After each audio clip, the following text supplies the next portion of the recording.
So a new season of Hearthstone just started, and the conclusion of Blackrock Mountain has ended.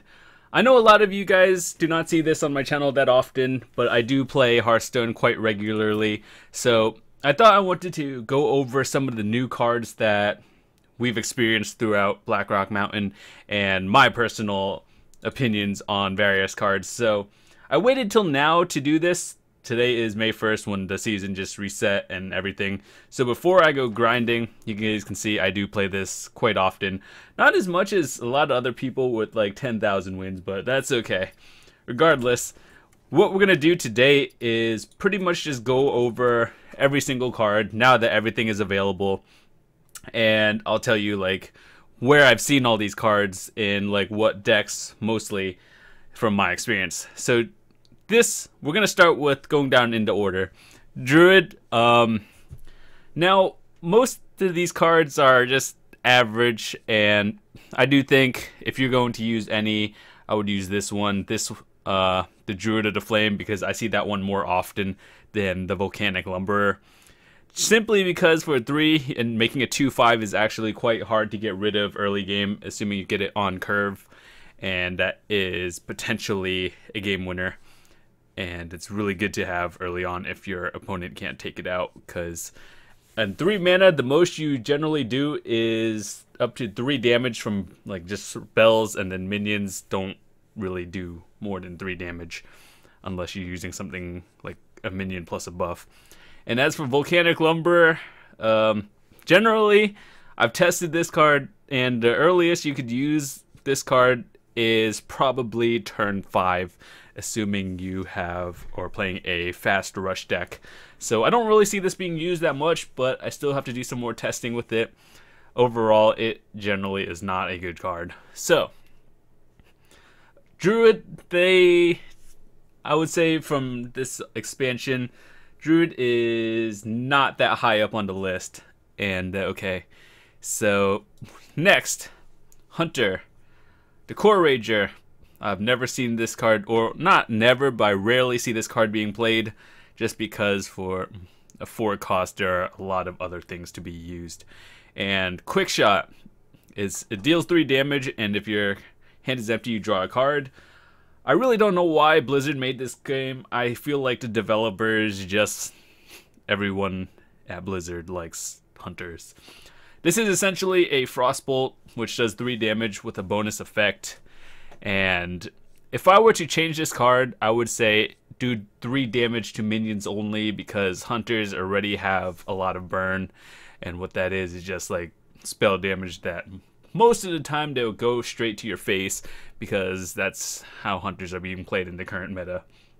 And I don't know. I just think it should either do 2 damage or to minions only, or at least raise the cost to a 3. But that's just my opinion. Maybe it'll get nerfed one day. Who knows? So overall, the Hunter, this is a good card. A lot of people are playing it now, and generally every Hunter you see will have it. Core Rager, not too common, but I just don't think it could be good, but you have to play like a really fast deck, and you have to get this on curve just to have the effect of it. Otherwise, other 4 cost cards are a lot better. So Mage, I think Mage got the worst set of cards throughout the entire set. Flamewalker, deal 2 damage randomly split among all enemies. That's a terrible effect for 3 costs. Essentially, this is an Arcane Missiles, but worse. And it's 3 with a 2/4. It's could be good, like it's above average in defense, but generally it's not a good card. Neither is Dragon's Breath. Deal 4 damage and cost 1 less for each minion that died this turn, so it has to be a very situational card. And otherwise you would just use like a Flame Cannon, because that's 2 cost for that. So it's not really good. I think Mage got the worst set of cards, and maybe in the future it will get some sort of buff, but I really highly doubt it. So Paladin, they got some pretty above average cards. Now I haven't gotten to test too much of this because the set came out yesterday. or the final wing, and draw 2 cards, cost 1 less for each minion that died this turn. So generally for draw cards, it costs like 3 mana minimum for other classes, such as like this drawing. But by turn 5 you might need this, otherwise there are a lot of turn 5 other cards that you could play, such as this one. So if you have a lot of hero power tokens on the board and then using this one, just trade them in and then use the card, I feel like you can get this down to at least 2 cost for 2 cards. So kind of average. Might have to do some more testing with it, but I generally think it's just an average card. Now, Dragon Consort, 5/5 for 5. The next dragon you play costs 2 less. I've seen some people use this card. It's generally better to be using it mid-game. Like if you're doing a ramp sort of deck, not ramp, but like tempo, I guess. Then you have some other 7 or 6 drop, like Chromagus or something. Generally that's good, but if you have it like with a 9, then you have to wait 2 turns to use it. If you're on curve, it's still not that bad, but 5/5 for 5 is solid. But for Paladin, I feel like there are other uses. This is a very situational card. So overall, I think Paladin is above average in terms of the cards they got. Priest, Twilight Wilt. This card is garbage. I don't think many people will be using it because for 1, for 2, 3, you have to get lucky, and you want this early game, otherwise it's just not good. And you just have to like get the right opening hand for this to be effective. So I haven't seen many people use it. It's not that good either. Resurrect, very situational as well. Summon a random friendly minion that has died this game. You could, the best time to use it is, let's say, around turn 4 when you have, or like when turn 4 comes around and you either haven't played anything or you coined out something else and then that was the only thing you played. Just resurrect it again, like a Sludge Belcher, for example. You play it turn 4, they somehow kill it, you resurrect it because it's a guaranteed one. But overall, I think this is an average card. It could be good depending on how your opening started. Otherwise, late game is probably not good because you probably had a lot of random minions dying. So Priest was an average set, and Resurrect is good early game, and that was about it unless you get lucky with RNG late game. I just think it's an average set. Now, Rogue. I've seen a lot of decks that are trying to mill, and what that is, like, when you try to push your opponent's hand past 10 cards so they discard a lot of cards, or if they try to keep this going from late game and trying to burn you out, I guess. So most of the time in Rogue, when you see it, the opponent or you will be using this card, gang up on like a Cold Light Oracle and or a healing bot. So what the healing bot does is +8 to your health and you get 3 more. So essentially you have, I don't know, a total of 80 or 90 health throughout the game, and then you're might be getting burned as well. So that's how I see a lot of rogues play. And overall, I think this is a solid card, but it's also like if you get the other combo card with it. So I feel like that's the best card for Rogue right now. Dark Iron Sulker or Skulker. I've seen this used quite often. Deal 2 damage to all undamaged enemy minions. It's like a 5 mana board backstab. Very situational. If you're playing like a rush deck, generally enemy minions will be under 2 health, and this will be a really amazing card.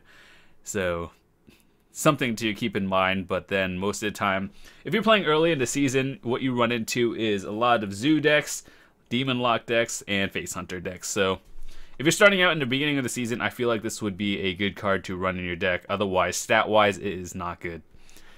But the effect is above average if you're playing rush decks. Otherwise, if you're playing control decks, it's really not good, and you're most likely going to lose. So overall, above average for these two cards. Shaman. Now, right now in the current meta, Shaman is really not a good class to be playing.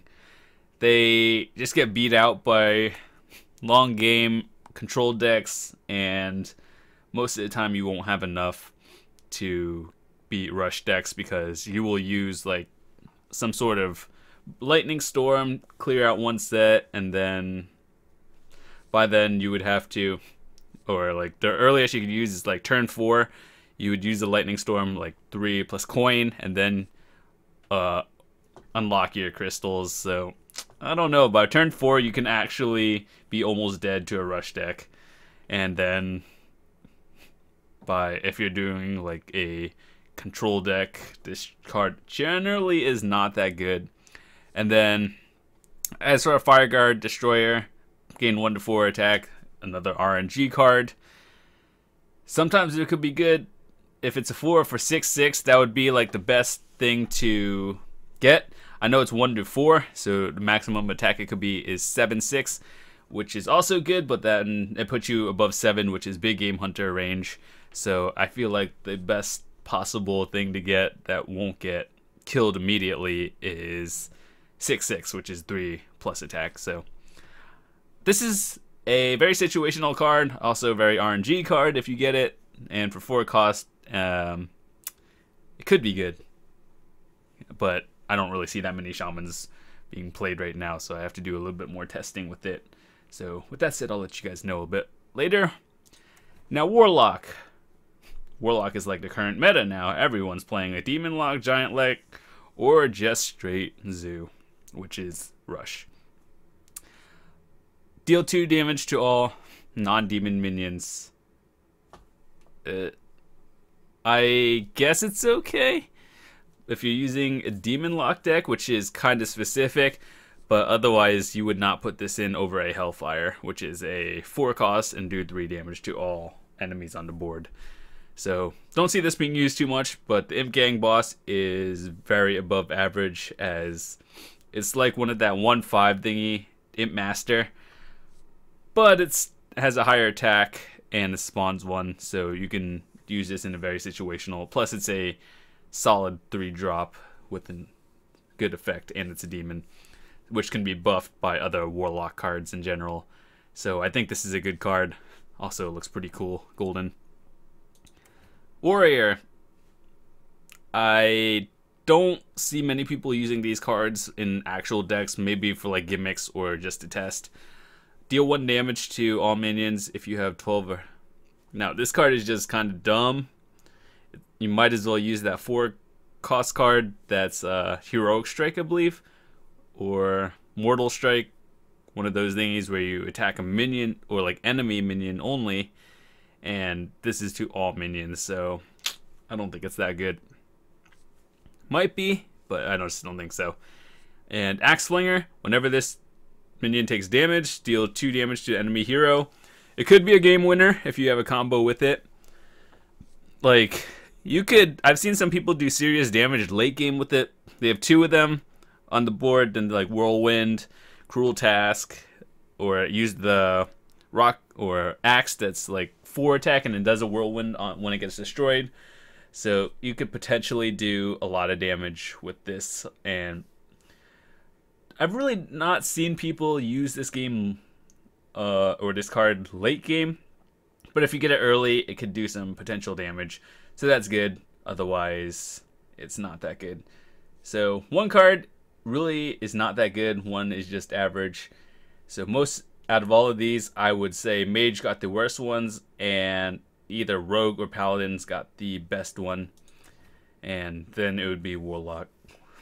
So let's go on to the neutral cards, which, if you don't know by now, neutral, it can be used in all the decks. So Dragon Egg, have not seen this used much because an Nerubian Egg generally replaces it, and that is a 0/2 and summons a 4/4 when destroyed with the same stats.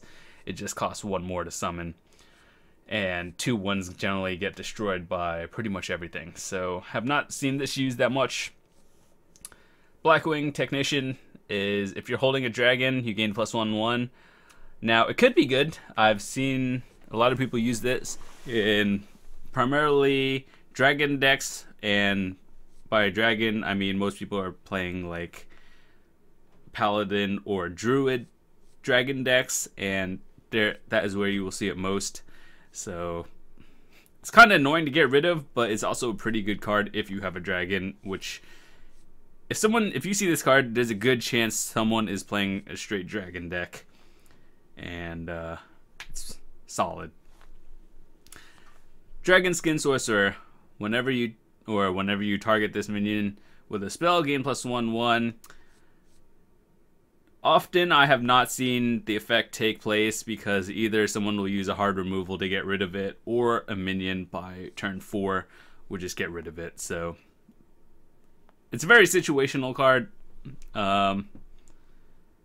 Most of the time, if you were to use it, you would target a spell on itself from your hand, like some sort of buff, and it would work, but otherwise enemies will not spell cast it to trigger the effect. You would have to be using it on yourself.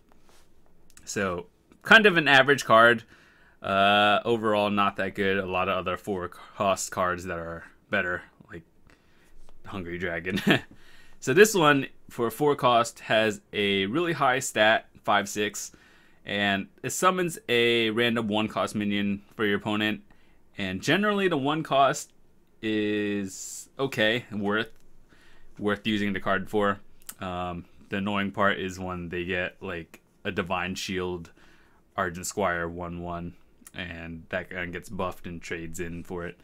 But overall, I would say this is a really good card, and most decks use it. Doesn't really matter which class specifically. Now, Blackwing Corruptor. Whenever you're holding a dragon, deal 3 damage. This is not really a good card. Deal 3 damage. You could do that with Burn as well, and it just 5/4 is not a good stat range for a 5-drop. But the effect isn't that good either, so don't really see this being played much in Constructed. So there's a lot of other 5-costs that are way better to choose from. And Grim Patron. Whenever this minion takes or survives damage, summon another Grim Patron. Now I've seen this used. It's primarily used in warrior decks because you can summon it, and like there's a lot of activators for this card. So like you can whirlwind it, Cruel Taskmaster it, which deals 1 damage, gives them a bonus. And I've seen a lot of combo decks use this with the 3-drop that allows you, like if you summon a 3 attack minion or less, it'll get charged instantly, so you can attack and then whirlwind and pretty much combo out your opponent in like 2 turns. So this is a highlight that I've seen, pretty above average. And generally, if you see it, you'll see it in a warrior deck. That's about it. So that's something to keep in mind, and I would say this is a good card. So the Crusher card. If your opponent has 15 or less health, gain +3/3. For 6 costs, it's not that good. It's 6/6. Generally, that's when you could get legendary cards that are above average. And if say your opponent does have 15 or less health and it is a 9/9, it could potentially win you games, but if you're playing like long control games, this will get destroyed easily by hard removal or just a big game hunter in general. So overall, I don't think you'll see this being played over any other 6-drop because it's generally not that good. The Emperor Thaurissan. This card, at the end of your turn, it reduces the cost of your cards in your hand by 1. I would say this is a really good card to have, mostly played in Druid and Warrior decks that are slow control decks, or a Handlock Giants Warlock deck, just because what you're playing for the most part is late game or high cost cards that will generally win you the game, and it's pretty good. Most of the time when you see it, it'll be played in Druid, warrior or a giant's warlock deck. Otherwise, I've seen it being played or tested in other ones. It's just the value isn't as much as in those three classes I primarily explained. Volcanic Drake costs 1 less for every minion that died this turn.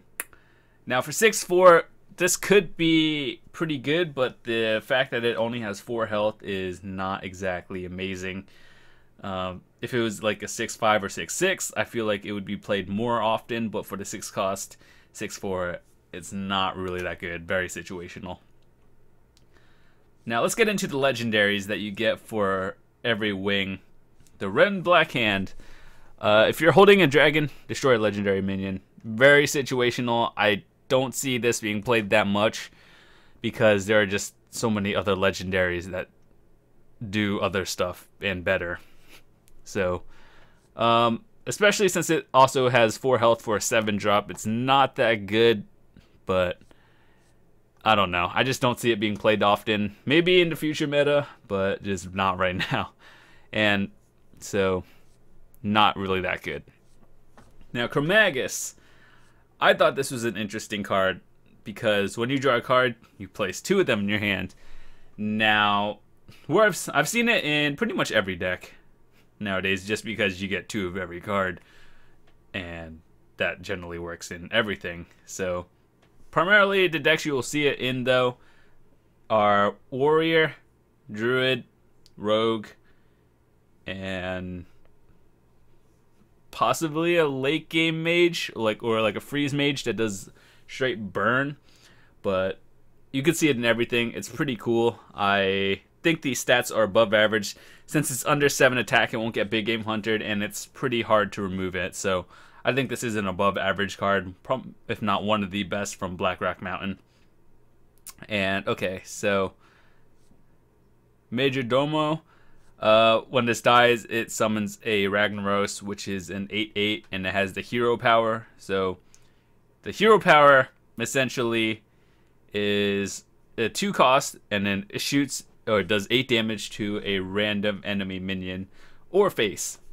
So when it gets destroyed. So this card, it's only really good if your opponent is about to fatigue, and I don't know, there's really no reason to drop your health unless you're about to die, and I just don't see it being good at all. So late game, generally not a good idea because you want to keep your health above 8 in general. So, by the way, it's not that interesting. Now, Nefarian, I believe this card was the last legendary you could get from Blackrock, the last set. Add 2 random spells to your hand from your opponent's class. Now, 9 drop for 8/8, I would say stat-wise is not amazing, but there are a lot of other 9s that are 8/8 like that have different effects. And add 2 spells from your hand. It could be really bad or really amazing. Most of the time, people will be playing like cards where you just get rushed down. So the only time I feel like this card would be good is if you're playing against a priest, a mage, or paladin, and very situationally a rogue. But generally, most of the time, playing against a rogue is not that good unless you're a rogue yourself, because you might get some sort of weapon, or like not really weapon, but like the weapon activator, like a deadly poison or something, and you don't even have a weapon. So getting those would be just a waste. So generally the best time to use it is if you are playing against a priest or a mage, possibly a paladin. And yeah, that's my review of it. I hope you enjoyed it. We went over all the cards. Overall, I thought this set was pretty solid. Did it beat Naxxramas? I'm not too sure. I did like a lot of the cards in here, actually. Maybe like 1 from every set. And generally the legendaries were okay. Well, some of them. But is it worth buying over the Naxxramas set? I would probably say no if you don't have it already. But generally because it came with a lot of cards that are used nowadays, and most of these are actually good, while Naxxramas is very limited, I guess you can say, to whatever, like very combo friendly, I guess. But overall, I would say this was a pretty good set. Not as good as Nax, but if you guys would like to see more Hearthstone, I've always been thinking of doing a Road to Legend series, and what that is when you get from like whatever rank 20 to Legend, which is 1 or past 1. But that would be like hundreds of episodes. It shows you like every game whether I win or lose, and the top ranks like 5 to Legend is a lot of just 50-50s. So I don't know, just let me know what you guys think. I could always start it since it's the beginning of the season actually, and I do play this game quite often. I've played it like way before the game even came out to the public. I was in the closed beta, and I guess I've played it almost every day since. So I guess you could say I know what I'm doing for the most part. And if you enjoyed it, be sure to give it a like. I hope you enjoyed everything. And if you're new to the channel and this is the first video you've seen of mine, feel free to subscribe, as I do upload videos 7 days a week. And it's not always Hearthstone, but generally I do Let's Plays of up-and-coming games. And if you don't like Hearthstone, I have over 140 different playlists of games on my channel. Maybe you could find something you'll enjoy there. But overall, I hope you enjoyed it. Thanks for watching, and I will see you later.